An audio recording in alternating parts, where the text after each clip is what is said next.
On the microphone. Okay, thank you for attending this afternoon's session. We're going to get started. I'm Dr. Al Rizzo, Chief Medical Officer of the American Lung Association. I'll briefly introduce our panelists in a second, but as you can see from the topic, it's pretty straightforward. Clinical implications of reporting emphysema on low-dose CT scans for cancer screening. As straightforward as it may sound, you're going to hear about the complexities, and this is something that we've been moving along in this workshop for the last couple of years. Basically, we know that lung cancer screening saves lives by finding lung cancer at earlier stages. We also know it finds information on those scans that, if acted upon, may also save lives by changing the trajectory of diseases that are also in this high-risk group of smokers, whether that's COPD, coronary artery disease. And we've also heard about osteoporosis being found and thyroid nodules being found. The problems we have encountered are that everything from the increased workload of a radiologist putting out all these in a structured report so that a clinician can understand what's going on, to the level of the physician who gets this report as to implementing interventions that may or may not exist at this time. For example, there is no agreement on a modifying agent that will slow down the progression of emphysema, so why do we want to report it early? So I think these are the topics that we're going to explore.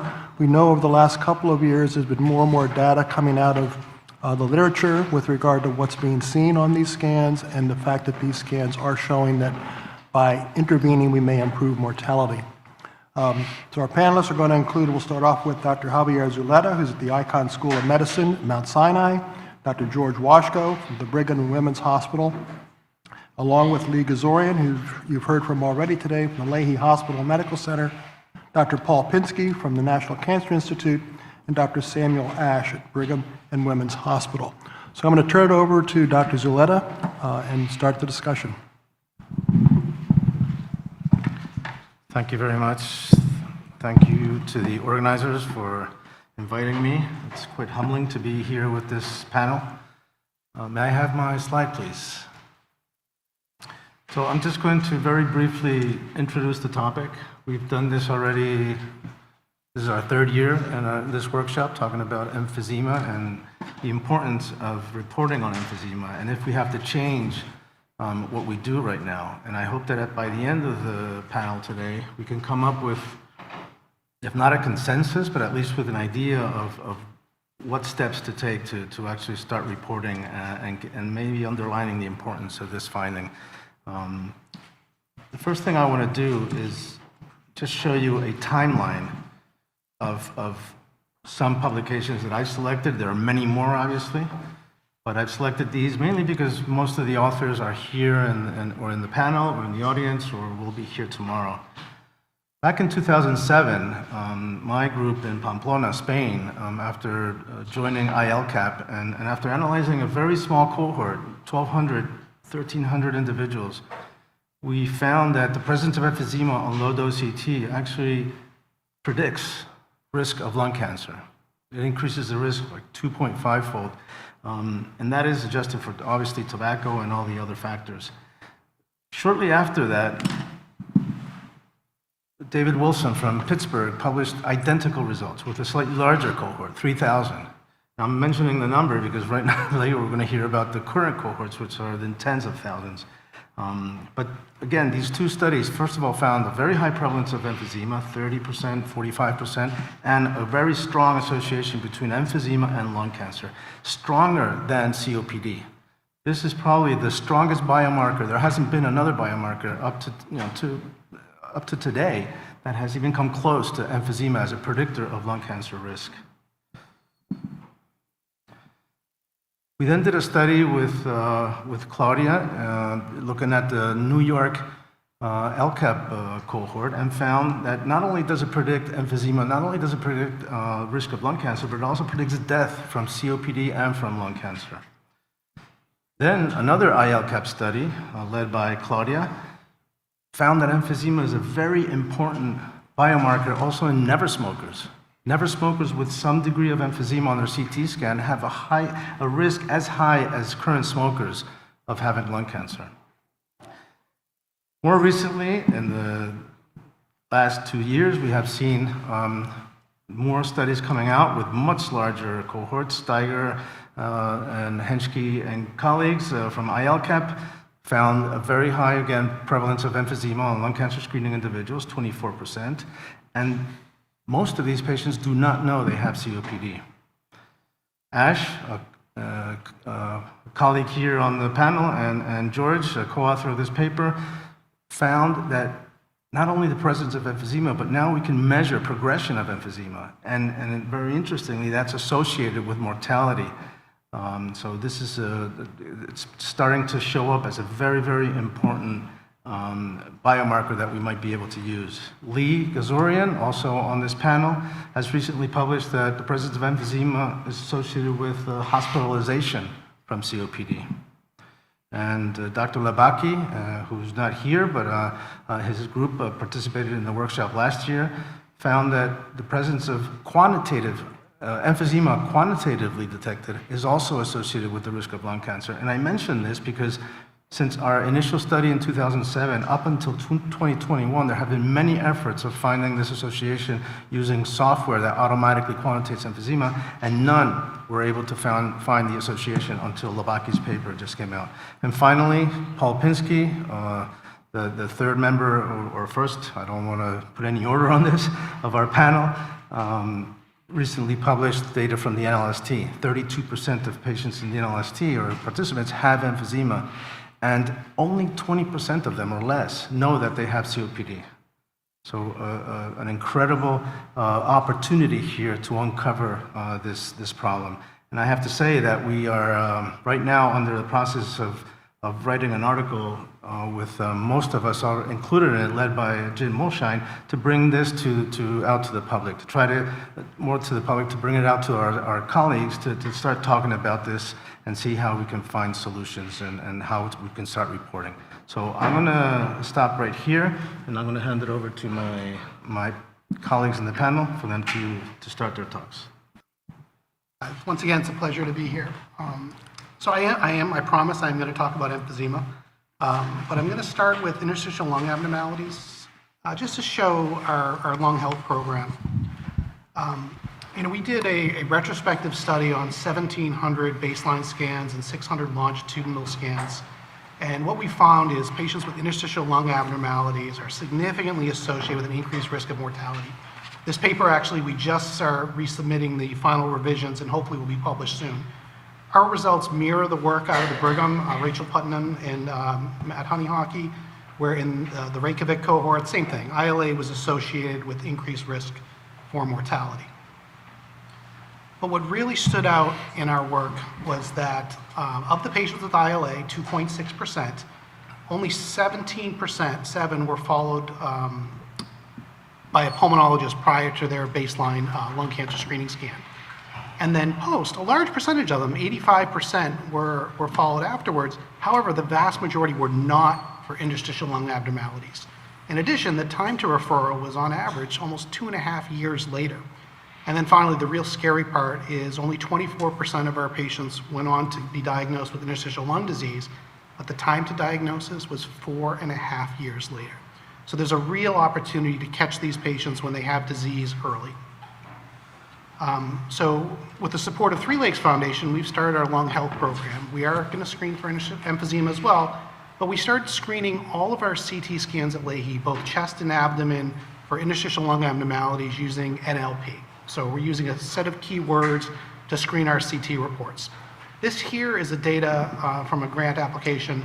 We screened 12 weeks of scans. This is just chest CTs. This does not include lung cancer screening, does not include abdominal scans, it does not include cardiac scans. And what we found is there's a real opportunity. We extrapolate out that there will be 429 patients just from this cohort a year who have interstitial lung abnormalities, 200 of which will be new to pulmonary, never been seen by pulmonary. There's also a large percentage of our patients who have ILD already diagnosed. There were 155 patients in this 12-week cohort. Only 22 were currently on antifibrotic therapy. So the next line is actually very scary. So I reviewed in detail all of these patients. There were 17 patients who, at the time of their scan, met criteria for antifibrotic therapy, meaning they had abnormal PFTs that were declining, they had a typical or probable UIP pattern, yet they weren't offered treatment to date. And that extrapolates to about 74 patients a year just from this cohort alone who potentially meet antifibrotic therapy criteria. And the potential number of patients is close to 300. So these numbers are quite staggering. And this is supported by the work of Justin Oldham when he was at UC Davis. Now he's at Michigan. And Justin had an abstract, this was published at ATS in 2022, where he did the same thing. They reviewed all CT scans, chest and abdomen, for findings of interstitial lung abnormalities. They screened them using NLP. Then all the scans were flagged by an ILD specialist for referral. Patients with incident ILD, a letter was sent and a communication to their primary care physicians offering them referral to their ILD clinic. And what I really want to point out here is their historical control in red. They captured a little over 25% of the patients would come in and get evaluated. With the program, it was a significant increase in referral, but however, it's still only 68%. So there's still over 30% of patients who are not engaging when you're going through that model, sending it to the PCP and relying on the PCP for referral. So this was the model from UC Davis. Radiology using NLP identified patients, went to a central navigator who then outreached to primary care. The primary care outreach to the patients, eventually got the patients to the specialists. The gap here is really getting the patients engaged. And so I have a disclosure, Embio has an exclusive licensing agreement with Leahy for these AIR lung reports. So AIR is an acronym, Artificial Intelligence Rendered Lung Report. And the objective here is to have a patient-facing report.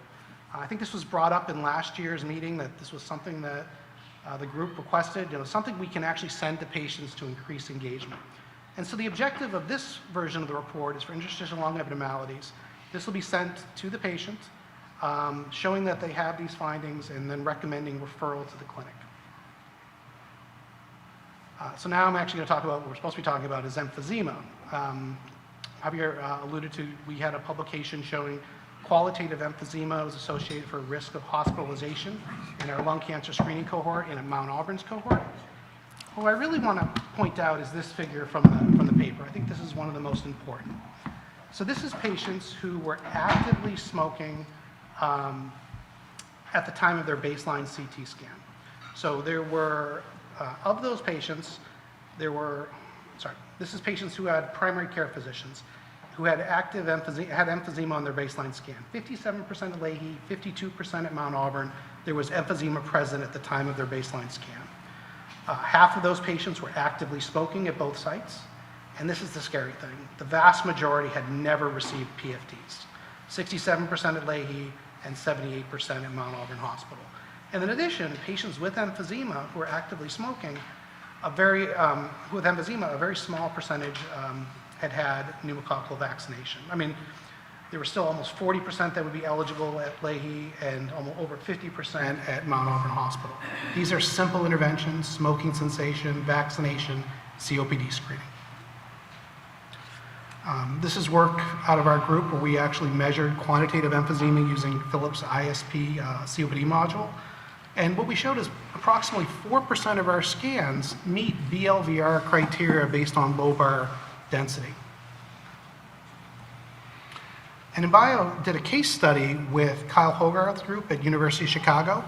They screened approximately 150 days worth of scans. They identified 67 patients who met BLVR criteria.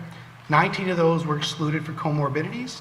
Of the remaining 48 patients, 8 of them are scheduled or have already undergone the procedure, and an additional 40 patients are currently under evaluation.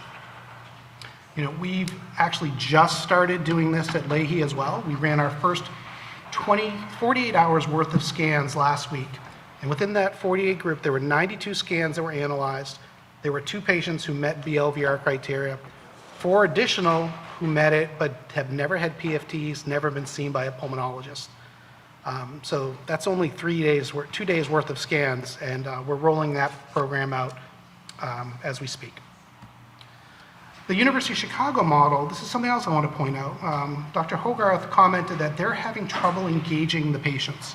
So their model was using Embio's AI technology to identify patients that meet radiologic BLVR criteria. Dr. Hogarth was acting as the navigator, and he would directly reach out to the patients and the primary care docs. The patients were getting cold called, and the engagement was less than 50%. So they're having trouble engaging the patients. And so once again, we're working with Embio to develop a long report that's for patient-specific engagement. This is an example for patients with marked emphysema. And the objective of this report is to let patients see the disease that they have and let them know that their primary care physicians are aware and recommend a referral to our lung health program for evaluation. So finally, I just want to summarize, I talked about this before, our program's vision is one where there's a central navigator taking AI information, either using NLP or using quantitative imaging for the navigator, also having that imaging data go directly to patients, using this to refer patients, to getting them to specialists, but more importantly, really working closely with our primary care colleagues and engaging these patients. And the main objective is early identification of disease, early referral, early diagnosis, and early treatment. You know, if we can catch that woman with the moderate bullous emphysema when she's 35, we can prevent her from ever having to have bronchoscopic lung volume reduction in the future if we can just get her to stop smoking. Thank you. Okay, the name of my presentation is Incidental Findings on Low-Dose CT Screens and Respiratory Disease Mortality National Lung Screening Trial. Check the mic. Thanks. Do you have the slide advanced, sir? Sorry.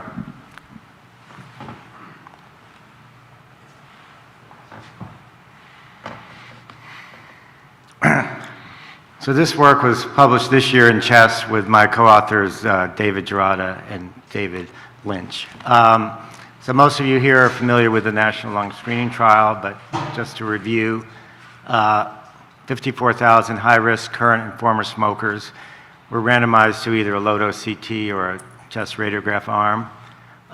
The basic eligibility was age 55 to 74, at least 30 pack years, and being a current smoker or having quit within 15 years. And these subjects were enrolled 2002 to 2004 with 3 annual screens. And we did extended follow-up, which is now up to 12 years for mortality. So there was a standard reporting form for the low-dose CT, the different categories of abnormalities. So since it was a lung cancer screening study, the main finding was a non-calcified nodular mass greater than or equal to 4 millimeters, which is the basic definition of a positive screen for lung cancer. But there are other categories for incidental findings, either cardiac or respiratory related. So those in red are the specific categories on the form for respiratory related incidental findings that the radiologist could check off. And you see emphysema there along with some other conditions. So for our analysis cohort of the effect of incidental respiratory findings and respiratory disease mortality, eligibility for this analysis was just having a baseline screen and at least one subsequent screen. So we got almost all of the 26,000 plus total low-dose CT arm subjects were in our analysis cohort. And there's the demographics in terms of age, gender, about half were current smokers, 90% were non-Hispanic white. And we had a baseline questionnaire that asked about various conditions, and in terms of checking off either emphysema or COPD, they were listed separately. Not everyone knows emphysema is part of COPD. So about 11% checked one or both of those. A subset had COPD assessed with the gold criteria, and about 8% had level 3 or 4. So what were the findings in terms of these ancillary findings on either the baseline screen or any screen? So if you look at the top row, among all subjects, about 31% had emphysema noted by the radiologist on the baseline screen, and that went up to 44% on any of the three screens. And then we broke down the percent with emphysema finding based on their baseline questionnaire answer, whether they reported emphysema or COPD. So you see, among those that did self-report, they had about twice as high rate on the baseline screen of having emphysema seen on the low-dose CT, and again, quite a bit higher on any screen. But the important thing to realize is that even though the rate is higher, among the total number of subjects that had low-dose CT emphysema reported on low-dose CT, about 80% did not have a self-report. Only about 20% had a self-report. So the vast majority of these were not aware of having COPD or emphysema. And then another common finding was reticular opacities, honeycombing, or fibrosis, about 20% on baseline and a little over a third on any screen. And some of the other findings were less common. So then we looked over a 10-year period following the final screen, respiratory disease mortality. And you see these two plots. One is for people who self-reported COPD on the, what does that come up? On the right, I guess. And then the other one is people who did not report COPD. So one thing that's obvious is that among those who self-reported COPD, the respiratory disease mortality rates are much higher than those who did not self-report. But among those who did self-report, mortality is much higher for those who were found to have emphysema on low-dose CT than those who weren't. And it was sort of additive with emphysema and reticular opacity. So the highest curve is if both were found on low-dose CT. Then the middle black curve is emphysema only, the red curve is only reticular opacities, and the blue curve is neither. So you see if they had both of those or even just emphysema reported on low-dose CT, they had a much higher rate, even though all these people had self-reported emphysema or COPD.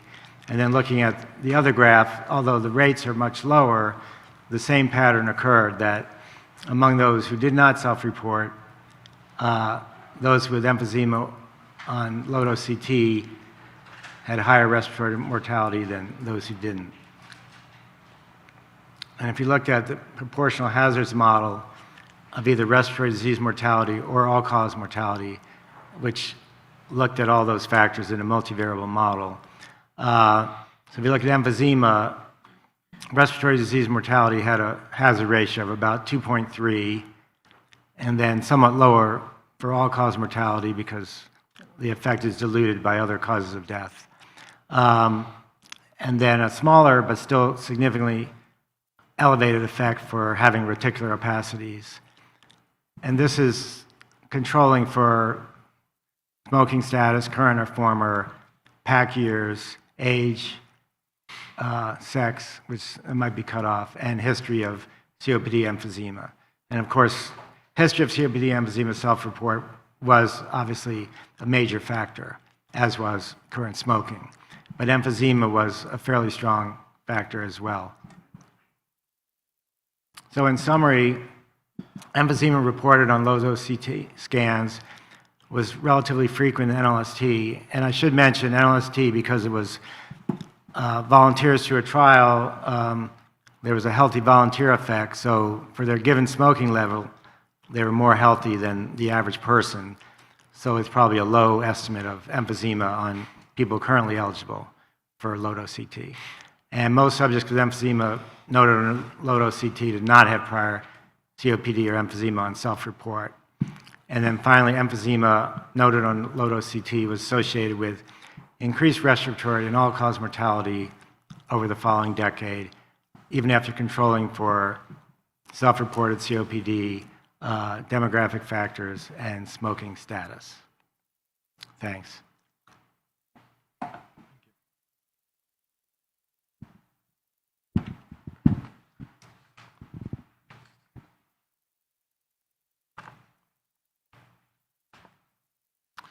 All right. Well, first, I just want to say thank you so much for the opportunity to talk today. I'm going to talk a little bit about quantitative assessment of emphysema progression, specifically with the goal of thinking a little bit about how we can take some of these more quantitative measures and link them to clinical outcomes so that they're potentially more widely accepted or usable.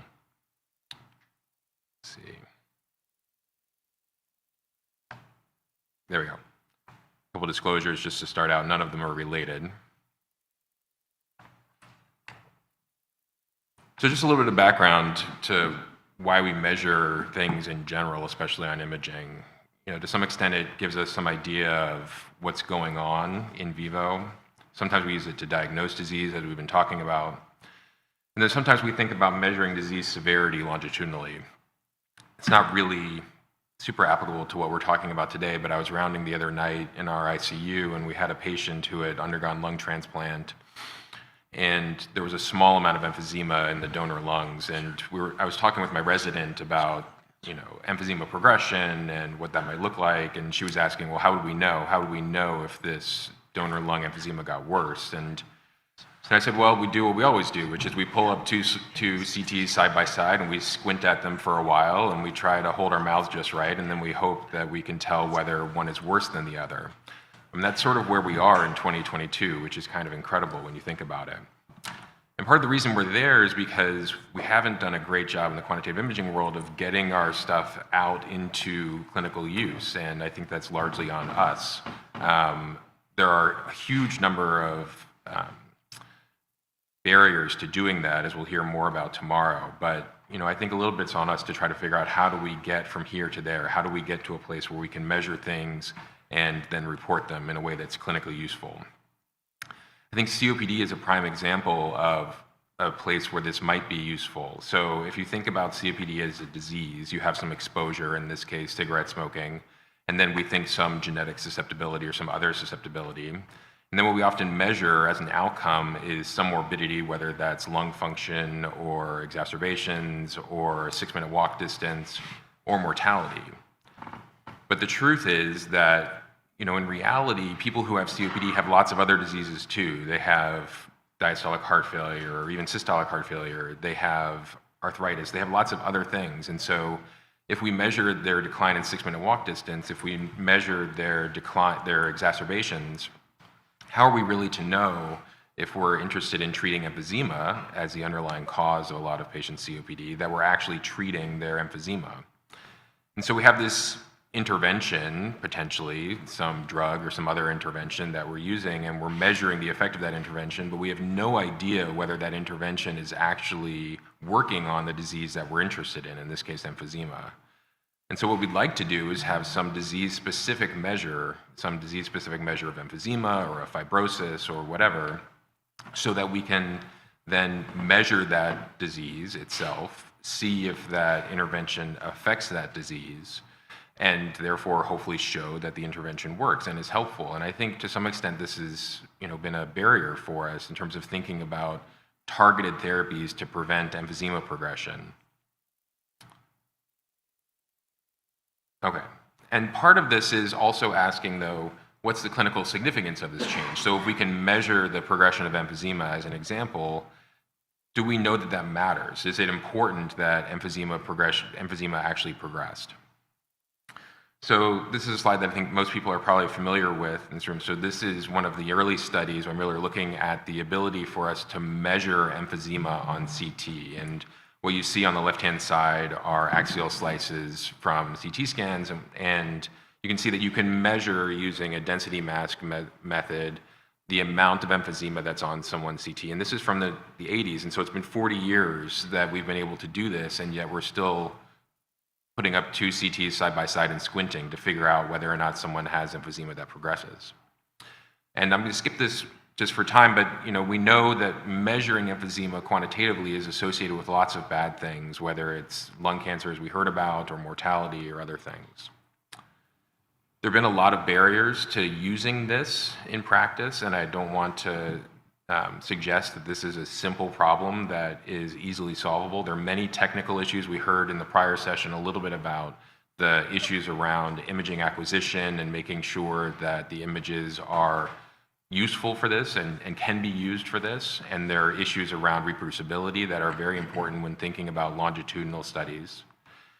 And a lot of this has been tackled by QIW, and they've put together a QIW profile looking at densitometry in particular for the measurement of emphysema, and have done just incredible work on this.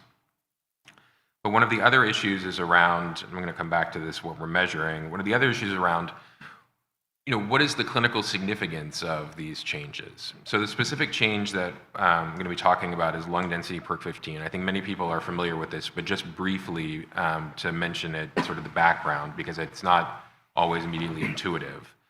So there are two main densitometric ways that we can measure emphysema on CT, and lots of other machine learning based and other things that I'm sure we'll hear more about tomorrow. But the two main densitometric ways, one is just looking at the amount of lung that is not particularly dense, the amount of lung that has very low attenuation, and that's often referred to as the LAA, or low attenuation area method. The other way is looking at the density of all of the voxels in the CT and then looking at what the 15th percentile is of that density. And so what you can see on the right-hand side is a histogram of all of the densities of all of the voxels in 2 CT scans. The patient with emphysema is represented by the solid line, and the patient who's normal is represented by the shaded gray. And you can see that someone with emphysema, the 15th percentile is much lower in terms of the Perc 15, as we call it, the 15th percentile of their lung density. And so working with the pivot group, which was previously known as CBQC, we asked the question, can we use this 15th percentile, this Perc 15, to predict some outcome, and can we use it to predict some outcome longitudinally over time? Can we look at the progression of a patient's emphysema, and is that progression associated with something that's clinically significant? And so we started with mortality, and the overall study design was using 2 large respiratory cohorts, the COPD gene cohort and the Eclipse cohort, and looking at progression of emphysema over 3 to 5 years and seeing whether that progression is associated with subsequent mortality. We used Perc 15, and we used it in 2 different ways. We used it just as an annualized change, so looking at the effect size of 1 gram per year faster progression of emphysema. And then we looked at this question of, can we dichotomize people into progressors versus non-progressors based on some minimum clinically important difference. And to sort of go right to the punchline, what we found was that people who had faster emphysema progression, so 1 gram per liter per year faster emphysema progression, had higher subsequent mortality. So if your emphysema progressed faster over the course of this 3 or 5 years, you had an 8% increase in your mortality for every gram per liter increase in mortality, or in emphysema. I think it's sometimes easier to think about things dichotomized. So if we were seeing 2 patients in clinic and one of them had emphysema that had progressed and one of them had emphysema that hadn't progressed, what we could say is that the person who had emphysema that progressed had approximately a 65% increase in their risk of dying in the subsequent few years, in this study 5 years, than the person who didn't have emphysema that progressed. And this was similar depending on how we defined emphysema progression and depending on the cohort that we looked in, whether it was Eclipse or COPD gene, roughly a 60 to 70% increase in their mortality risk. The other thing that we asked was, is this helpful beyond just the CT information? So, many of our patients, at least in pulmonary clinic, not only have CT scans, but they also have lung function studies. And are we gaining information if we do these analyses? And these data didn't actually make it into the final manuscript, but what we looked at here was if we add CT densitometry to spirometry, or if we, vice versa, add spirometry to densitometry, do we get additional information? Do we improve our ability to predict someone's outcomes? And so if we just sort of focus on the middle part, this longitudinal versus longitudinal, and what we're looking at here is if you take longitudinal spirometry and you compare it to longitudinal imaging, there's not a big difference in terms of our ability to predict someone's outcome with regard to their mortality. But if we take longitudinal spirometry and we add longitudinal imaging to it, then we actually do improve our ability to say something about what's going to happen to someone. And vice versa, if we take longitudinal imaging and we add longitudinal spirometry, then we are able to say something more about what's going to happen to this person, at least in terms of their mortality. I think this is really powerful because it speaks to the fact that we're getting information about different aspects of their disease. We're getting information that's related to the structure, their emphysema, and also their function, their lung function. So in terms of where we are, I think we've talked a little bit today about emphysema and the challenges measuring it.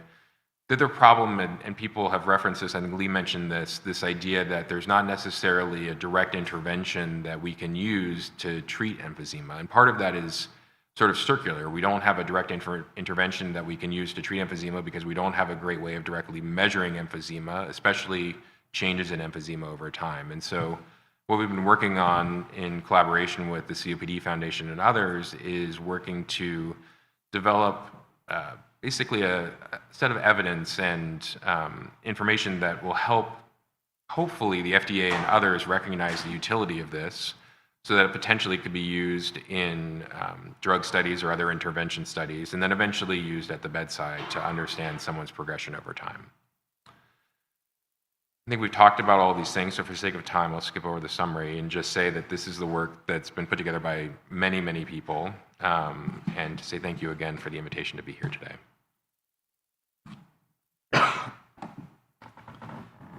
Perfect. All right. Well, thank you to each of our speakers. This was actually a great panel. I think we had a great perspective, one on the clinical relevance of emphysema, the real-world detection and then of emphysema and how that may influence clinical care. And I want to circle back to that, specifically the bronchoscopic lung volume reduction. Maybe I can start with a question and comment to Dr. Ash. Reflecting back, one of the premises of your talk was really the complexity of quantification of emphysema longitudinally. And have we become too academic about this? I don't see a lot of other groups fretting about things the way we do in the world of densitometry, right? These tools, as you mentioned, have been around for 40, 45 years. We have arguably one of the leading academic centers in the country, if not the world, implementing lung cancer screening. And Lee was just telling us about how he uses natural language processing to detect emphysema from a report, from a radiology read of a CT scan. Why don't we just do it, collect the data, and then see where things go, even if it's under the hood behind the scenes? I mean, we don't have to have a patient-facing tool to begin with, right? Well, I think you know that I'm biased. And would say that we should be thinking about doing it. I mean, I think but I also, one of my other mentors, Raul San Jose Escobar, who couldn't be here today, will be here tomorrow and is joining virtually, is sort of ringing in my ear right now. I think the challenge is definitely the confounding by all of these other technical issues and the fact that, there is the potential to measure something incorrectly on one scan that you measured on a prior scan, and therefore, raise alarm about someone in terms of their potential for bad things happening to them, or in the setting of a drug study, potentially finding a signal that shouldn't be there, or vice versa. I think it's absolutely appropriate to think about using these things in the background in population health management, and thinking about how to assess a population's risk and how that population risk is changing over time. Potentially using a variety of tools, whether they're multivariable analysis or other approaches, to try to deal with the confounders. I think at a health system level, we're ready. At a patient level, unfortunately, as much as I wish we were, I'm not sure we are just yet. Got it. Maybe, Lee, I can then turn back to you for a quick. Maybe I can ask you to expand a bit upon the bronchoscopic lung volume reduction, and maybe to give a bit of context. I think respiratory medicine specifically has become quite reactive, where we're better at sort of palliating symptoms than we are at initiating treatments. And so I want to maybe pick your brain a little bit, have a little more sense of where you want to go with this and how you can leverage these data to improve care. Yeah. And the big vision for the lung health program is to improve patient care, right? And the larger population level, we want to catch emphysema when it's early. We want to catch coronary calcium when it's early. Get those modifiable, easy things that are cheap, smoking cessation, statins, the simple treatments. The reason we're approaching BLVR in our hospital is to support the program. I'm going to be honest, right? You find 4 cases, and that covers the cost of our navigator. So we just rolled out our screening using Embio's technology, and I actually did a small analysis on a subset of patients from our screening cohort. Picking up emphysema on a low-dose scan is difficult. Patients who have homogeneous disease, it's often missed. Yet they still meet criteria for BLVR quantitatively. And then there's an occasional patient who has severe disease that's obvious, it's accidentally not reported. So, our program, we're trying to leverage this data to improve care and also to use it to support the clinical program. Got it. One last question. Why now? Is it because Leahy has been so focused on pushing forward the lung cancer screening, lung RADs, the criteria, the implementation of that? Is it just simply we all need a champion in the respiratory space? We all need a pulmonologist? Why are we doing it now? I'll be honest, it's because 3 Lakes is supporting me, and I can finally do it. I've wanted to do this for years. It's just getting the funding to get it off the ground is really difficult. And without 3 Lakes, this wouldn't be happening. And that's why we're doing BLVR, is because once I show the hospital, I can get the support for the navigator. Like I said, Avi and I are the navigators right now. And it's difficult. And I think once we prove the ROI for interstitial lung disease and BLVR, other institutions around the country are going to want to replicate this. Perfect. Have a question? Go ahead. No, I just wanted to add a comment. So we've been debating for 3 years, now this is our 3rd year. We have gotten together to discuss this, and we've heard this many times. Even some of us have said, why are we going to report on emphysema if we don't have anything we can do for a patient who has emphysema, asymptomatic emphysema? The USPSTF says that, right? Why screen for COPD if we don't have anything we can do for asymptomatic COPD? So I would like to ask the panel, do we have anything that we can offer to patients with emphysema other than quitting smoking, obviously? My bias is that we do, but I would like to hear the panel, see what they feel about this. It's funny. So Dr. Pinsky and I were talking about this earlier. I think part of the challenge is measuring it. I think for my pulmonary clinic, I definitely have patients who are referred to me, and I'm sure many of us do, who their lung cancer screening CT or their CT for their shoulder pain or whatever showed that they had emphysema. And so their primary care provider refers them to see pulmonary because in Boston, there are enough pulmonologists that you can refer everyone who has something like a lung in their body to see a pulmonologist. And so they come and they see us, and you start to talk to them, and you find out that, yes, I didn't necessarily tell my primary care provider that I had symptoms, but it turns out that, no, I really can't keep up with my grandkids the same way in terms of their exercise capacity over the last few years, or I can't carry the bags up the stairs the way I could.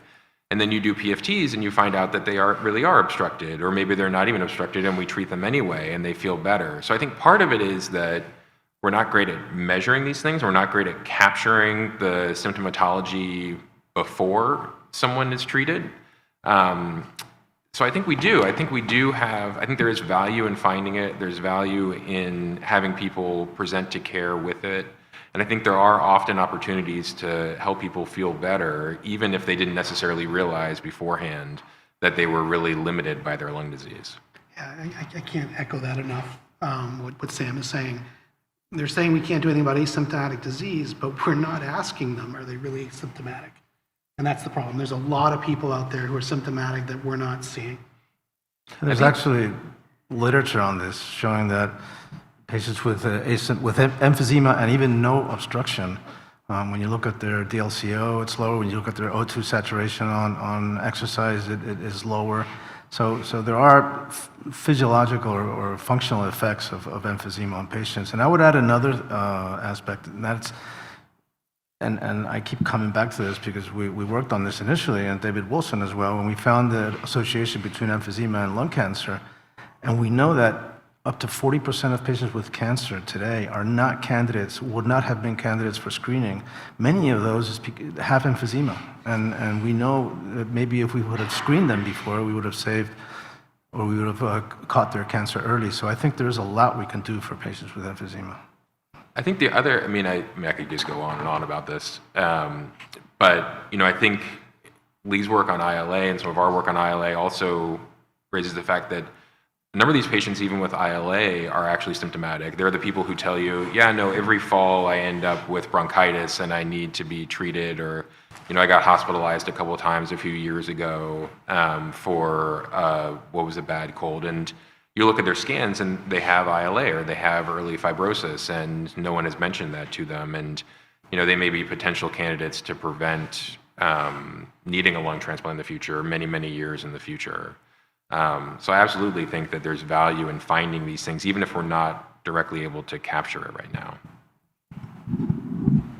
Just have a couple questions before we go to the audience.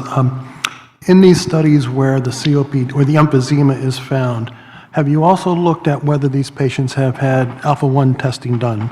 Because that may by itself be something that would be worth finding at a stage. I've actually looked at it in our cohort, and very few of them have had it. Right. So it's been underdiagnosed for years and continued to underdiagnose it. Okay. And as far as the imaging that's obtained in the studies that have been referenced, are the CT scans that are done in those studies similar to the low-dose CT scan, or are we looking at high-resolution, inspiratory, expiratory scans done in some of these studies? For our cohort? For the different studies that were mentioned. So CVD gene eclipse are high-dose scans, but we have similar data that I didn't present here using the Pittsburgh lung screening study, the David Wilson's cohort from Pittsburgh. I think the challenge for us in some of the quantitative measures, especially the densitometric measures, is that comparing high dose to low dose is challenging, but comparing low dose to low dose is certainly feasible. And we find similar associations in terms of outcomes in the low dose scans. Just creates a little bit of a challenge. COPD gene is dealing with this issue right now in the 10-year follow-up going from high dose to low dose scans. But certainly I think we can find similar things on low dose scans. Jim, did you have a comment? Thanks so much for doing this. It's very important. Lots of stuff to think about. I want to kind of be an avatar of a cardiologist. And we're talking about, what we can measure and what we can't measure. And I think it's frightening to think about what you can't measure. And the cardiologists have tools and poor tools, but they kind of make them work. And they've evaluated in various settings and stuff like that, and basically found that statins do a world of good, this, that, and the other thing. But when they get to it, physical activity is equipotent to statins. And one of the things we can't measure right now with emphysema is the impact of physical activity. And to me, the biggest gift oncologists ever made to the pulmonology community is lung cancer screening. Because you have a captive audience of people that are going to give you the natural history of all kinds of stuff and also allow you to sharpen your tools for measurement. And so I think the physical activity thing, I think, is so important because it exists and there's some marginal data. Even the U.S. Preventive Services Task Force says we don't have adequate data to say it doesn't work, which is kind of interesting. And the thing is, when we're here talking about a preventive measure, and we're going to lung volume reduction therapy, which I understand, the cost impact of that is in one place. If we had some evidence for physical activity, and the fact that I could either go out and walk around the park or whatever, or else have lung volume reduction surgery, what would I choose? I mean, that's one dimension. The other dimension is if I'm doing this and I'm improving my physical endurance, whatever, and reflected in lung parameters such as the emphysema measures, God only knows what I'm doing to my cardiovascular and even cancer risk reduces. We had beautiful presentations from Catherine Schmidt about the HHS statements on the evidence of physical activity and cancer risk, lung cancer risk specifically, and there's data there that support it. So I mean, we have to kind of think about the public health dimension in terms of finding low-cost, scalable kind of interventions that potentially have collateral benefit in tobacco-exposed populations. And if we can measure that, that would be a home run in terms of inviting the public and to be excited about this stuff, because benefit is so much more obtainable. Yeah, maybe I can quickly respond to that, because, and we've had a bit of this discussion before, but there are data even in the respiratory space, right? So there's adult observational cohorts. Cardia is a great example, started in 1985. People have been followed 30 plus years. The preservation of fitness, and even more importantly, the attainment of fitness in middle life actually slows the rate of decline in lung function. So you're actually healthy living is a good thing, and it's even better, I think, than cost neutral, and acknowledging the pressures we discussed in the last talk. Dude? Jim, I guess I'll see you in the gym tomorrow morning. In terms of, I appreciated Dr. Ash's discussion about progression of disease, and because that's been really hard to measure with all of the changes in CT technology and inconsistencies in scan, and you guys know all about those kind of problems. But I'm very curious, what do we know about stability of emphysema? And in particular, after a person stops smoking. Now you've got them to stop. What percentage of people, in essence, do not progress after they've stopped smoking? And how is that percentage impacted by whether they have mild emphysema versus extensive emphysema? Do the extensive emphysemas continue to progress at a higher rate than the people with mild emphysema? I think that's a really important question, because then it starts leading you down this path of who are we going to intervene in, right, or work harder to get an intervention. Does anyone? Yeah, I was looking at you because I didn't know if you wanted to. I mean, I'm happy to answer too. I mean, I think it is spectacular that you guys are puzzled by this question, and I don't mean it as a negative on you. Yeah. It's just how complex this field is, that we really don't know the answer to something that you would think you guys would have an answer to. And I understand it just shows you how challenging it is. I'll tell you why I was bringing this up. We recently finished a study on bronchiectasis in the screening, and we were looking at people with mild, moderate, severe, and we were looking at progression. And it's amazing that there's a fair number, more than 50%, that just don't progress over 5 years after you find it. Whether it's mild, moderate, or severe, it's stuck. It stops. And this was the first time. Now, in fact, it's probably easier to measure this for bronchiectasis because you've got a human there scoring and measuring. Here, it's really tough. I mean, I saw the measure you were using, with grams per liter. There's a lot of wiggle room in there. There's a lot of wiggle room. No, I think we're looking at each other in part because I think we have also strong feelings about the fact that emphysema begets emphysema. I mean, I think, So the first thing is that part of it is that it's hard to measure. And despite my presentation, I think it's very difficult to measure and is affected by so many things, not even CT scan related, but thinking about physical activity, if someone loses weight, then their lung density changes because their chest wall anatomy changes.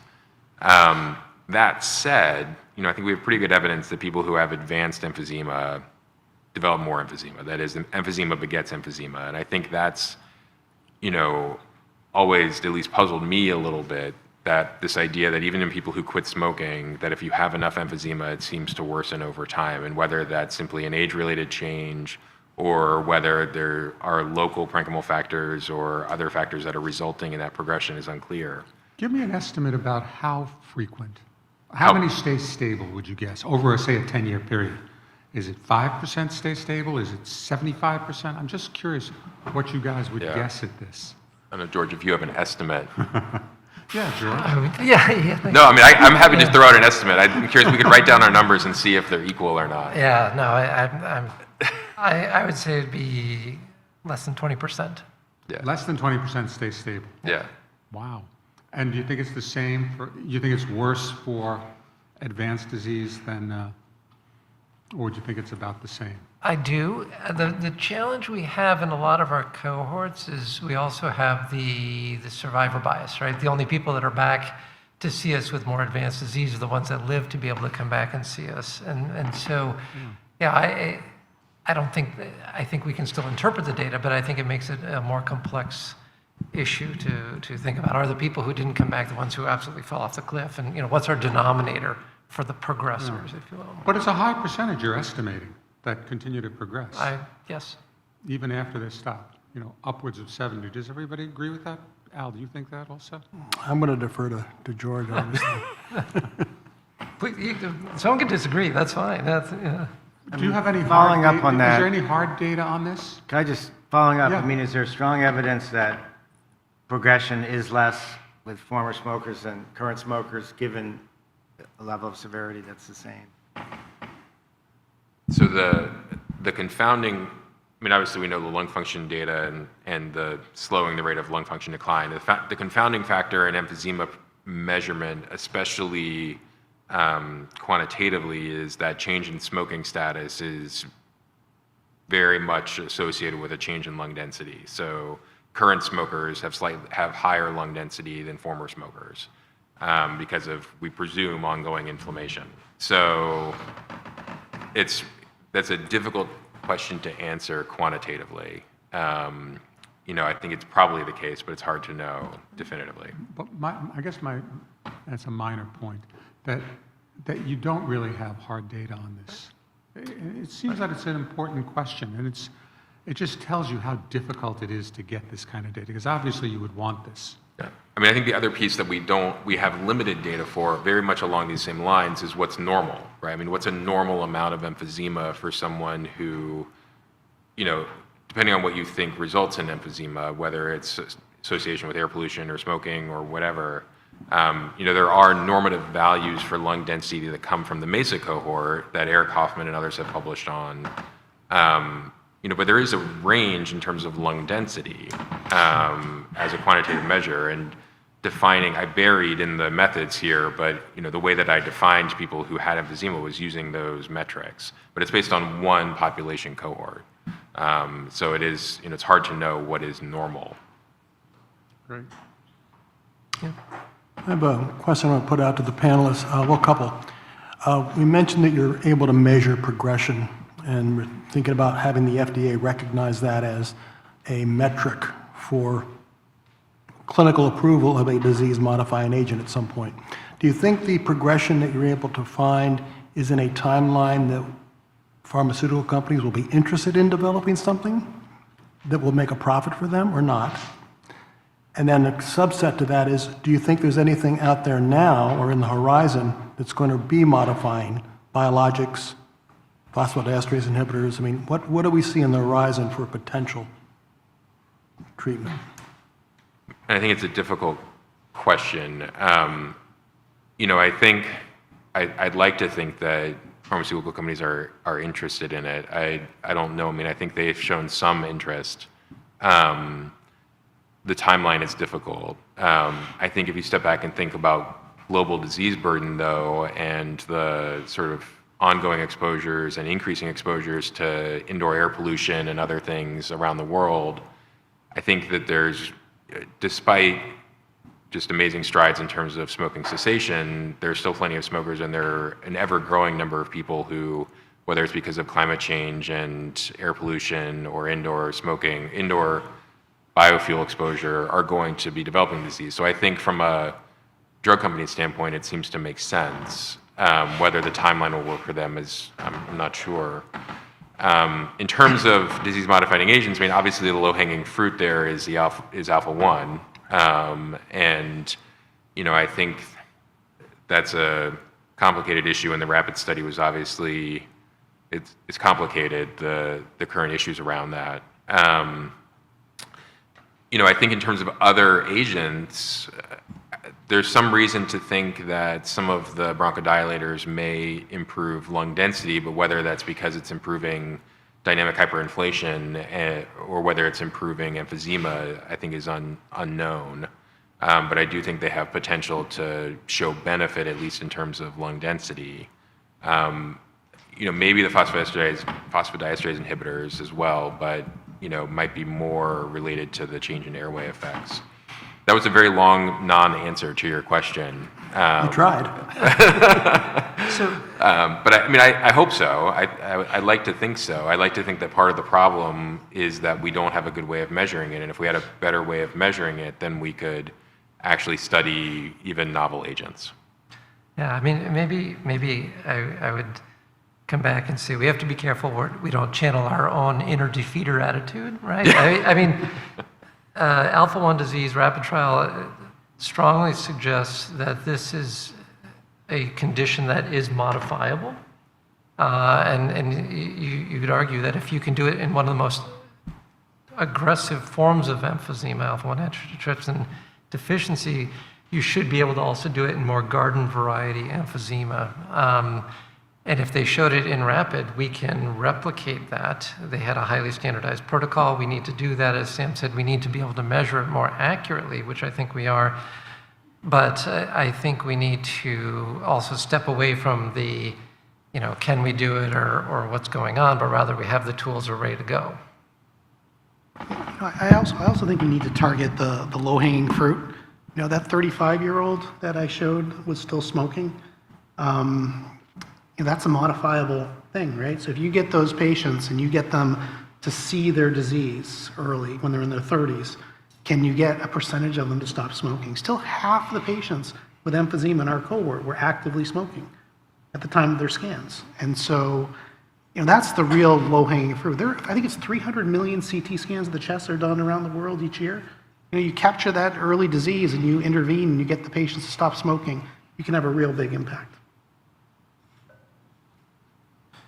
I also think that the tools that you guys have presented here, the progression of emphysema, the ability to capture that, is going to change the stage completely.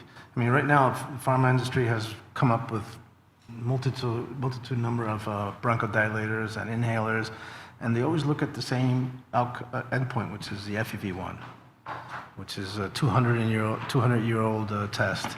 And really have not found any impact on it except for quality of life and things like that.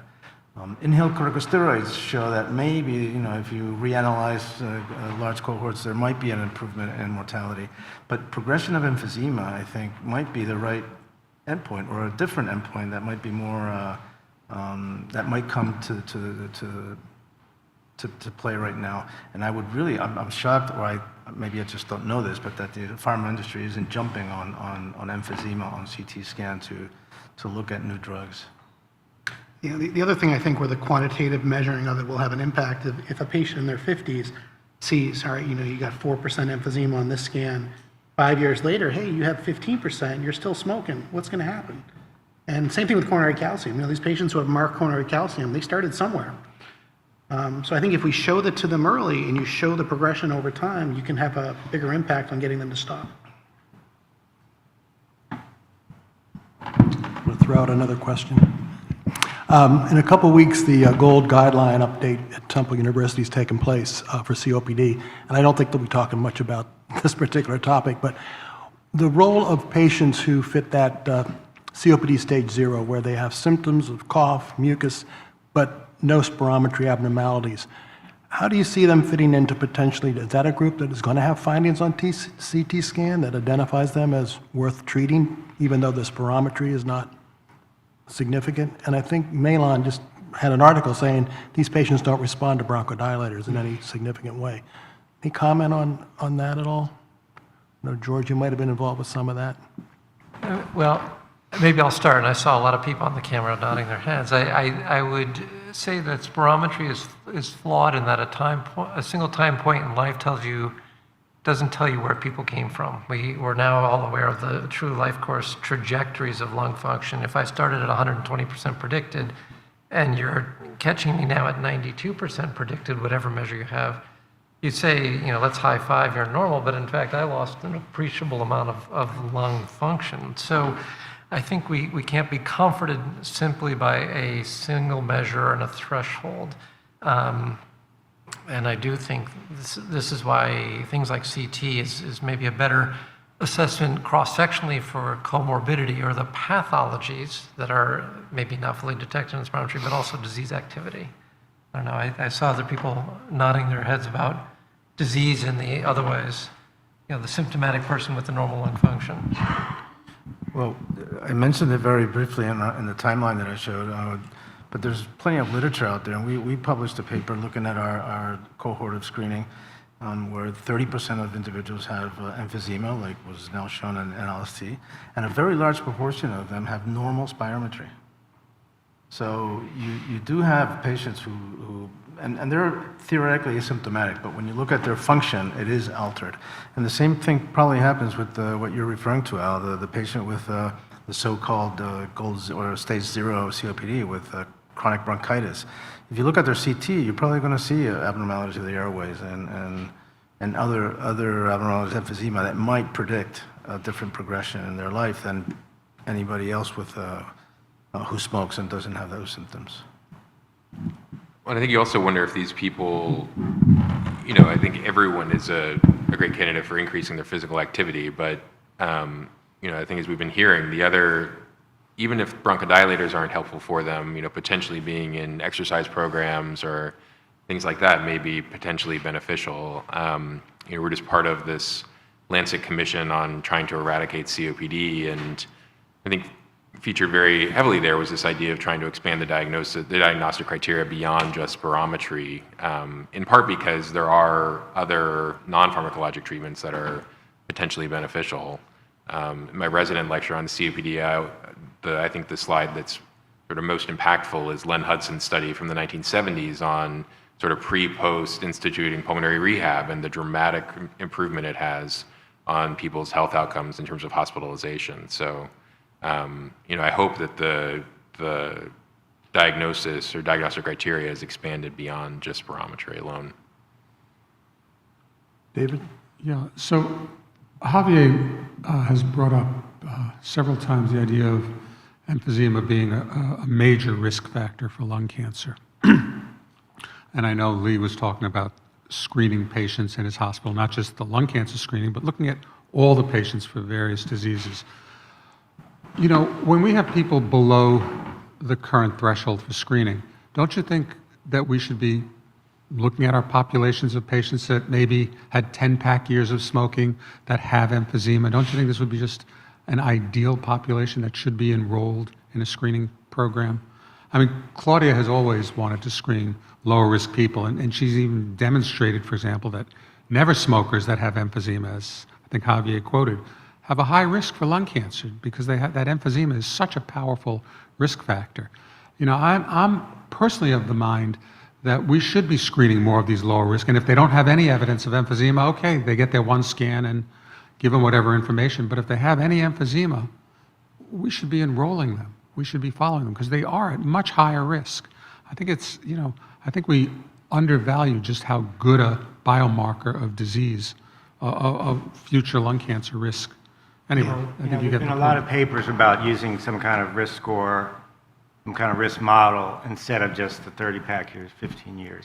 So it would be people with other risk factors like emphysema, maybe people who quit a little more than 15 years, but would have higher risk than somebody who had the 20-pack years. There's so many models out there. I think one problem is just, which model do you go by and how to get payers to pay for that based on some model. I blame the epidemiologists for that. But this is a little bit different because here we're sort of suggesting incorporate the imaging into your risk model and potentially get imaging, not just history. Potentially get, if they have no emphysema and they're at low risk, then you can potentially stop or wait another 10 years or whatever. We have data from our cohort. I'm sort of giving the horse away here. We measured 4,000 with Philips software, and what we found is patients who don't have emphysema, it's protective. So the risk for cancer is significantly lower. Yeah. David, we actually published with David Wilson a paper in collaboration, and we published it in the Blue Journal, looking at exactly what you're saying. I mean, in Pamplona, we included people who had smoked 10-pack years or were 40 years of age or more. So it allowed us to then retrospectively apply the NLST criteria to see what happened.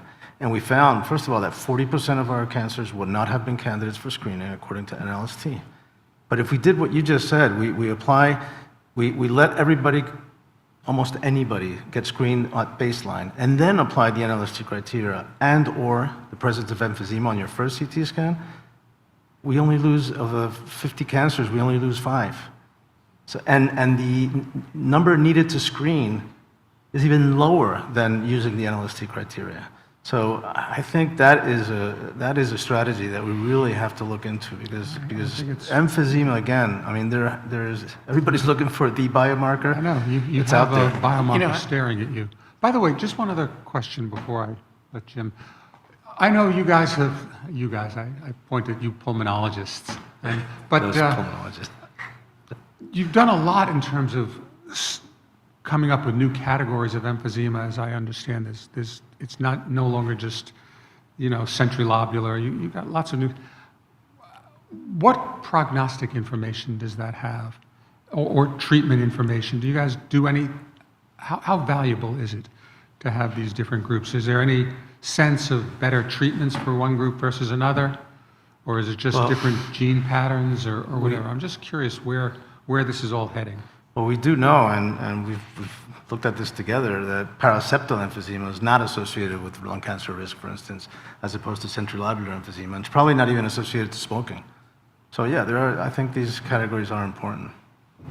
At least these two. I mean, panlobular is much rarer and it's related to alpha-1 antitrypsin, but. I'd like to back up to when you mentioned emphysema, increased risk for cancer. Should we be screening patients who just have that? And I wish Daniel was still here from Google because this is an algorithm you could build because it's not just emphysema. ILA is an increased risk for lung cancer. Yeah. We showed body composition, low sarcopenia is associated with increased risk for lung cancer. So I'm pretty sure you could take an algorithm, if you have the ground truth, and you could say, this is the person that needs to be scanned annually, this one doesn't. So hopefully that's in our future.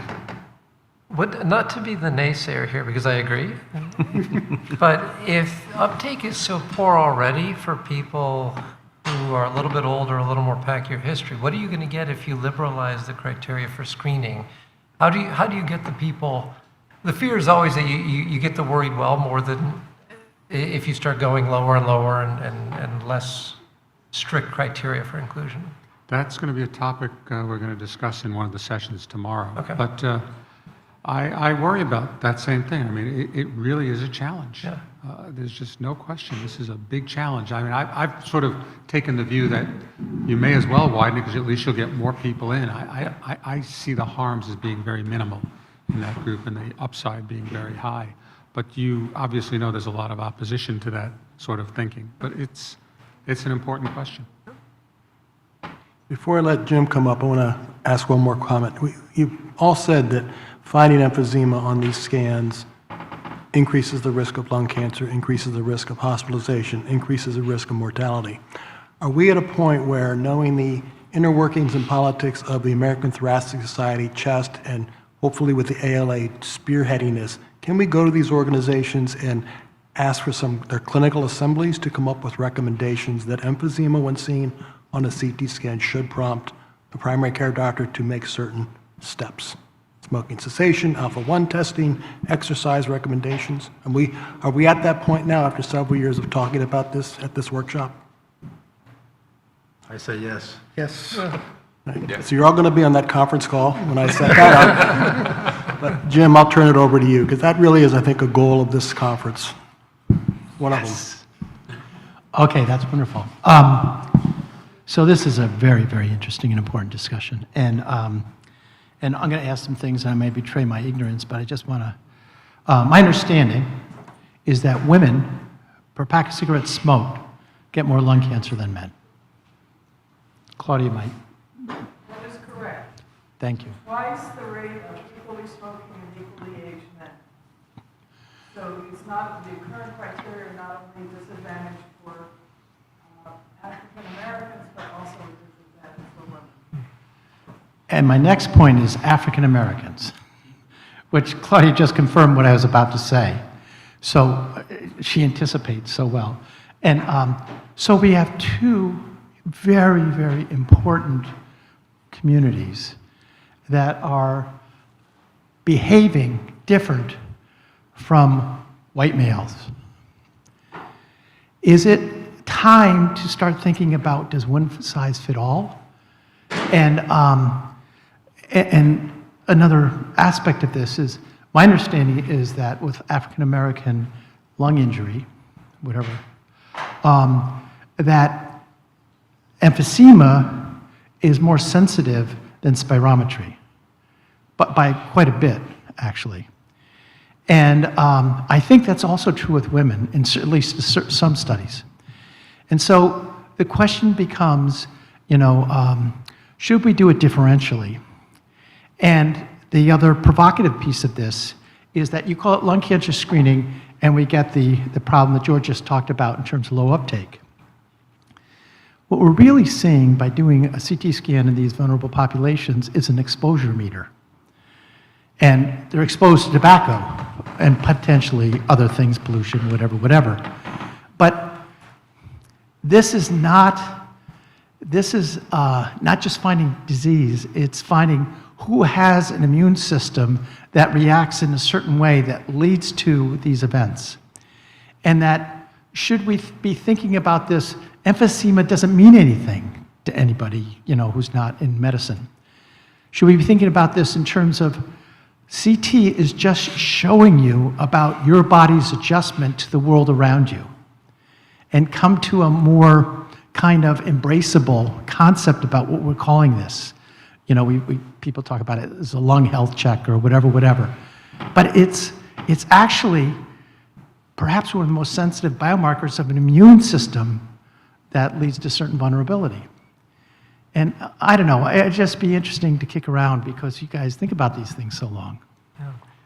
Well, there's an increasing amount of data showing the disconnect, certainly between lung function measures, spirometry, and what you see on CT, right? And that's true of sort of all people of all makes, all sizes, things like that. I think specifically African Americans, the spirometry underestimates the burden of disease, the parenchymal injury, the emphysema you see on CT scan. Those are data that we certainly saw in the cardia study, again, this longitudinal observational study. There's quite a bit of data relating neighborhood deprivation and proximity to roadways with impaired lung health symptoms, impaired lung function. But you're right, I think the CT would be a more sensitive indicator of that, more sensitive metric of susceptibility or resilience. I think both are equally interesting things to think about, right? You're right, I think CT is a lung health screen. It's a thoracic health screen. It's more than just a lung cancer tool, for certain.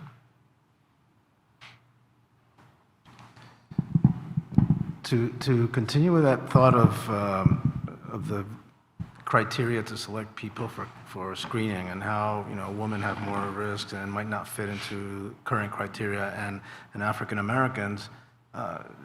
Just recently, Raymond Osorio-Gagbon, and I hope I'm saying his name correctly, from Mississippi, published a very, very interesting study on incidental lung nodules and comparing that to lung cancer screening.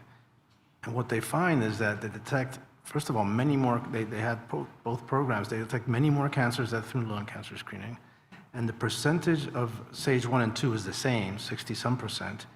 But the percentage of African Americans and uninsured is much greater in the incidental lung nodule program, meaning that many of those lung cancers either were not candidates for screening or they just don't seek preventive measures. So I think we have to really put a serious effort into considering those entry criteria for screening, which are probably inadequate. They're based on a clinical trial. That clinical trial didn't select those criteria for guidelines in the future.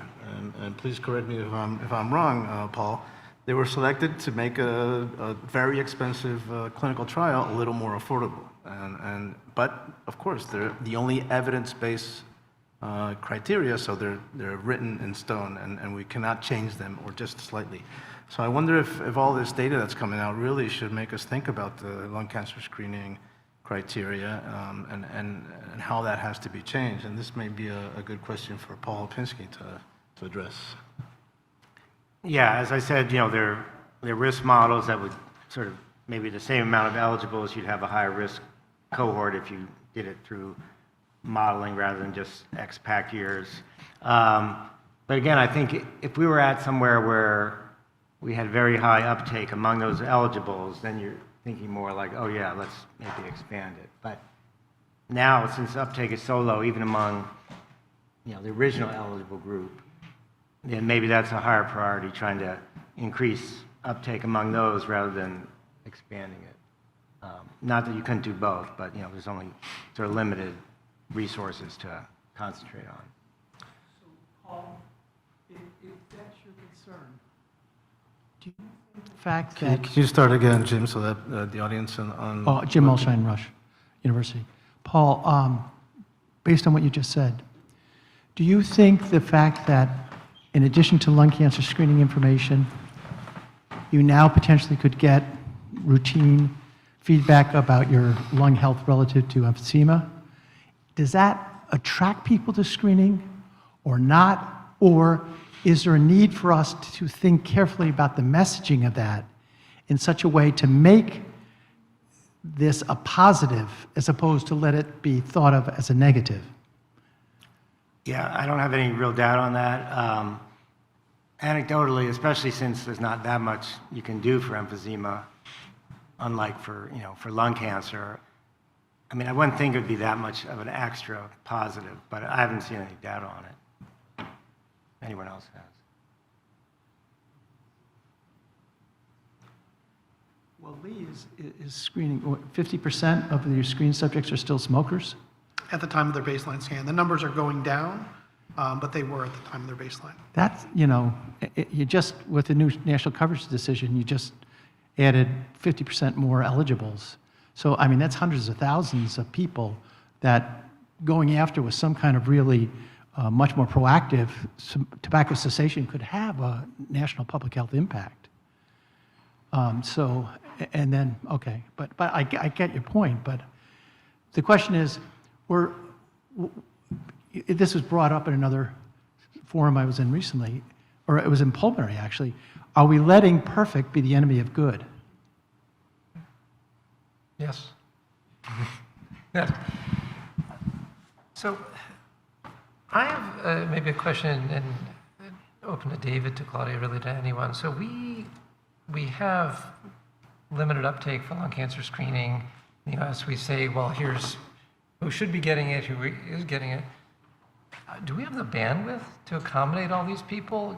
If everyone truly who was eligible came, can we screen and scan all these people? Are we just living up to the cycles we have available, or where are we with that? It's a workforce. Right. If already people are being outsourced to the You always have the bandwidth to do it. Send them over, send them outside. That's not. I haven't heard that from every center, so I think we'll have to keep your site in mind. No, it's really, it's a major challenge, actually, and I think that's one of the reasons, people will talk about all kinds of reasons why screening hasn't penetrated, and I'll give you some, tomorrow that's going to be a topic of discussion, but in the back of my mind also is the idea that the radiologists don't have the bandwidth, and there's not as much enthusiasm really amongst radiologists. I mean, in this room, there's a lot of enthusiasm amongst radiologists. You had Ella here, there's a lot of enthusiasm, but I suspect in general, they're difficult to read, these scans. Not that they're intellectually challenging, it's just hard to go through the images and document and all that, and I think that's why there's a lot of room for AI to make this much better. I think that's where I've often felt that the major value of AI in this is going to be to take away the burden of radiologists, because I think that's really one of the main barriers. There's not a lot of enthusiasm amongst radiologists. It doesn't pay a lot of money. They take a longer time to read. You get a radiologist to sit and read 30 or 40 CAT lung screenings in a day, that's like your head explodes. So no, I mean, it's really challenging. So I do think that's one of the reasons why there's, and it's not said very often, but I agree, that's a big problem. And I think this is where AI potentially could really do a lot of good. I think the AI will really alleviate a lot of that challenge. I have a question for Al. We talked about, maybe having guidelines on what to do about emphysema. I think the first question I have is, can we stop saying there's nothing to do about emphysema? I think that's the big one. When half the patients are still smoking at the time of their scan, or a large percent haven't received pneumococcal vaccination, influenza vaccination, I think as a group, if we can say that there is something we can do.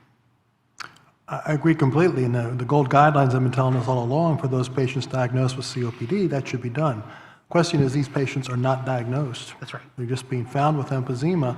We're trying to move the needle to say, all right, this is a group where you need to pay attention to some of these non-pharmacologic interventions that may make a difference. So that's the part I think we need to emphasize among primary care. We know it's been a hard time getting them to buy into spirometry. It may be easier to have them buy into exercise and smoking cessation, which costs less. There's not a code that goes along with a PFT. We did actually, Victor Pintaplata, our chief at Leahy, just started a clinical trial. We're screening with portable spirometry every patient that gets lung cancer screening. So it's kind of fun. We're showing a lot of patients with obstruction that are undiagnosed. Right. I have another comment I wanted to just get your reaction to. When you think about, I noticed, for example, that pharma is now taking a big interest in early lung cancer. And there's lots of reasons why, even from a financial point of view, why they might be interested in early lung cancer. When it comes to emphysema, I have this sort of the same feeling that if any emphysema is going to really be treatable, it's going to be early emphysema. If you're going to really find something useful, that's why I was sort of pushing you guys on, which stays stable, which progresses a bit. But if you're going to make an impact, it seems to me that you want to find emphysema early. And even if we don't have the drug yet, or the therapeutics yet, and it may even be that exercise or weight loss or, all those things may be it, but it just seems to me that we want to be documenting that emphysema really early. And it's something we're not really doing. I think even in lung reds, I don't think it's required to report emphysema. It's required to report the coronary calcium score. I don't think you're even required to report an emphysema score. I'm pretty sure. Or even like, with cardiac, you got to say none, mild, moderate, whatever. I don't think you have to report emphysema. I mean, people do and put it in the report, emphysema's there, but I don't think it's a requirement. Yeah. But it just shows you that people have this sort of nihilistic view of emphysema. Everybody, there's no drug, what are we going to do? But I really think that there's going to be a treatment, and there's going to be effective treatments, and whatever it is, some anti-inflammatory or anti-this or that, you're going to get something that's going to slow the progression, and you're going to figure out which one is likely to progress by some combination of genes or whatever. And I just think that the focus, forward-looking on this, we really need to be finding people with early emphysema and following them. I mean, to me, that's the most compelling, because it's always going to be the early disease we're going to have the biggest impact on. Yeah, no, it's easier to fill in a little hole than a big hole, right? But I think we don't have to only find people early in the process. I think every person is their own control, right? When we say there's a mosaicism to the biology of our lung, there are regions that are susceptible, regions that are resilient, and regions that are in evolution. So part of what I think the AI community can do on the techie side, and I'm thinking Rick and Raul and the gang, is know where to look, right? Because you can actually have a horse race in the lung of certain regions progressing, certain regions, if you know where to look, that you can stabilize with a therapeutic intervention, but you overall have a negative trial, because you can say in aggregate these regions progressed and outweighed any holistic measure of things. So we could have discarded therapies that were efficacious simply because we didn't know where to look. We didn't know how to read the signal. So I don't think it's just young people or people with precocious emphysema. I think it's knowing in any age, looking at the fresh or the most recent emphysema. We have Dr. Stephen Lamb who wants to comment. Dr. Lamb? Yeah, we're just listening to the discussion. Although we don't have a drug to reverse emphysema, but the medication that we have can prevent. Sorry, that's just exacerbation of COPD and reduce hospitalization. So there are things that we can do. I think we will restrict sending people to spirometry or complete lung function tests for those who have moderate to severe emphysema, especially if they have symptoms. I think that would be a first step. Sending people with trivial or mild emphysema might be a difficult start, but I think a more severe degree of emphysema or airway changes, I think that would be a good start. Thank you. So again, reporting the emphysema becomes important. Yes, in our British Columbia cancer screening program, we report emphysema and the severity and also airway changes. Great. Thank you. So I had a question really for everyone, and it's related to disease activity.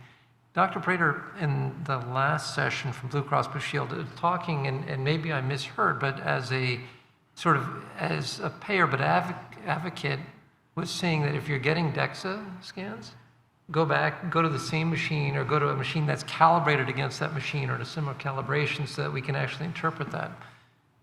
Why is a payer doing that for bone mineral density, and we're not doing anything like that for lung cancer screening? If we all aligned and say that that's harmonization is the key to all of this process, if a payer said this is what we do, everyone would do that immediately. So, I mean, is that a different? I think we have enough technical data to say that that would be the solution to much of our challenges.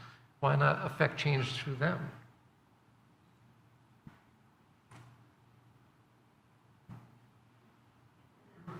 No takers. Okay. Seriously, I think it does. It's kind of like, so what? And with lung cancers, with an old scanner, you see 6mm nodules or 8mm. You can see them pretty well, but you miss the subtle stuff. And people have these for measuring change. It's 2mm is less than 2mm. Don't worry about it.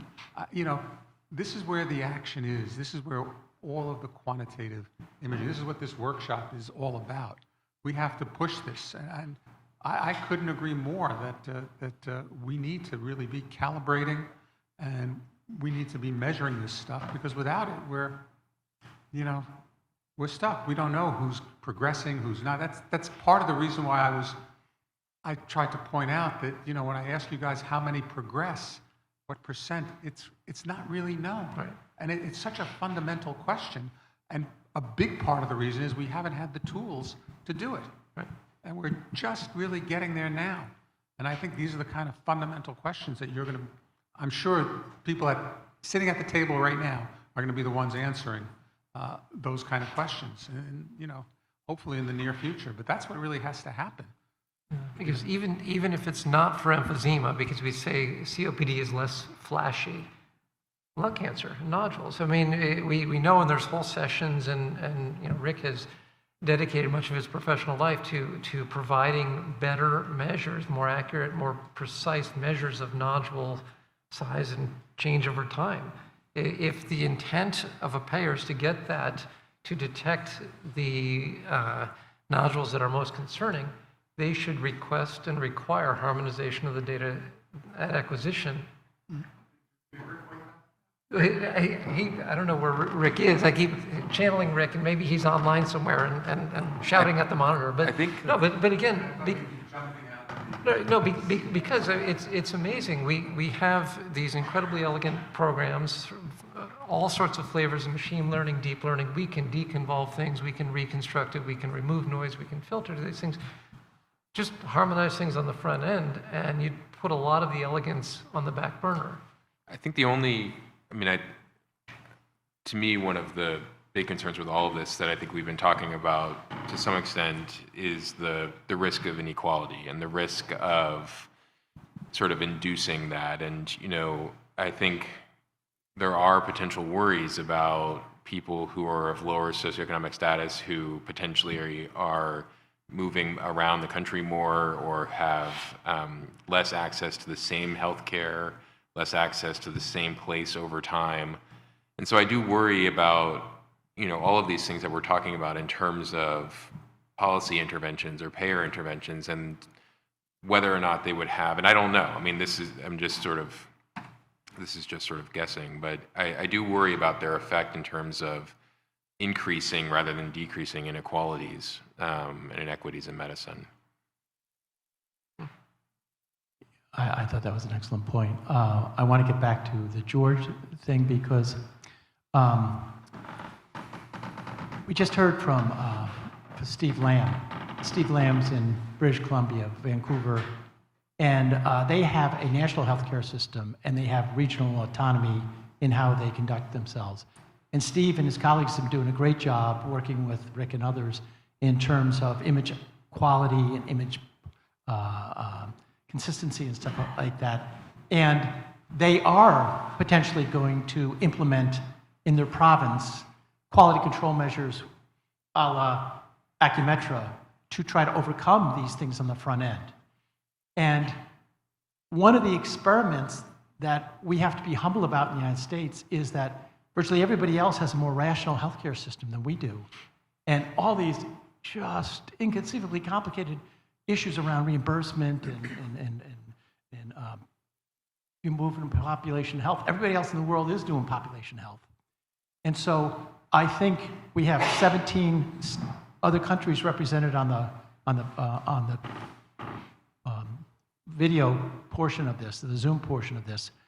I think we have to try to work with our international colleagues to help us, because I think Steve can do a lot more in terms of addressing these things in his lifetime, our lifetime. And we have, people in Poland implementing a national study, very, very aware of quality issues and quantitative issues and stuff like that. And I think one of the things that we would benefit from if Steve or the people in Poland demonstrate the power of cleaning up the data up front and imposing these kind of quality control measures in the links before we get to the endpoint, it might give us a whole lot more push in this country to understand the cost of the nihilism that we're discussing. And so I'm delighted that we can have in the Zoom format this international participation. And if there's anybody from one of these other countries that have got an idea of how to pursue this more efficiently, it'd be great to hear from. Any other comments? We're running a little ahead of schedule, but that doesn't mean we can't let you have a longer break. Is that correct, Jim? Yeah, so that is entirely true. And so what we have right now is a break, but we're going to transition to the breakout groups. So I've been instructed that I want to say that, so first of all, I want to thank you for a great panel. I'm sure you have a comment. Thank all the panelists, yes. Yeah, but we're going to go to the breakout groups, and the clinical breakout group will stay in this room. And it will also stay the same for anybody on the Zoom line who wants to participate in the clinical breakout. However, the technical breakout group, people here face-to-face can just walk across to the room where we have the lunch and stuff. That's where that breakout group will take place. And if people are on the Zoom line and they want to participate in the technical breakout, if they click the breakout link in the chat, they should be able to go to the Zoom location for that session. There is also a request for everybody to potentially also fill out the questionnaires for the sessions we've heard through the day, because we want to get feedback. We want to have a conference that's impactful and helps the people in the field. So this survey is very, very important. We look at it very carefully in terms of whether we're hitting that target or we need to move in different directions in how we approach our bandwidth going forward. And There's also a link to the survey in the chat box if people want to access it that way. And so day 2 will start tomorrow at, the webcast opens at 9 a.m. And we have a number of things we want to do, but I want to encourage as much as possible people to participate in these 2 breakout conversations, technical or clinical. You have the questions in your packet that we're going to be focusing on for the breakouts. So if you want to take a look at them and familiarize yourself, and if there's something that comes to mind from the presentations today that we haven't incorporated in any of those questions, we want to hear about it. So please be proactive, and these questions are to help conversations. They're not restrictive. Any other comments, Al? I just want to thank the participants today. Good discussion, and thanks for taking the time. Okay, thank you all, and enjoy the break. We'll see you back in a few minutes. Thank you. We'll be starting up at 4:45.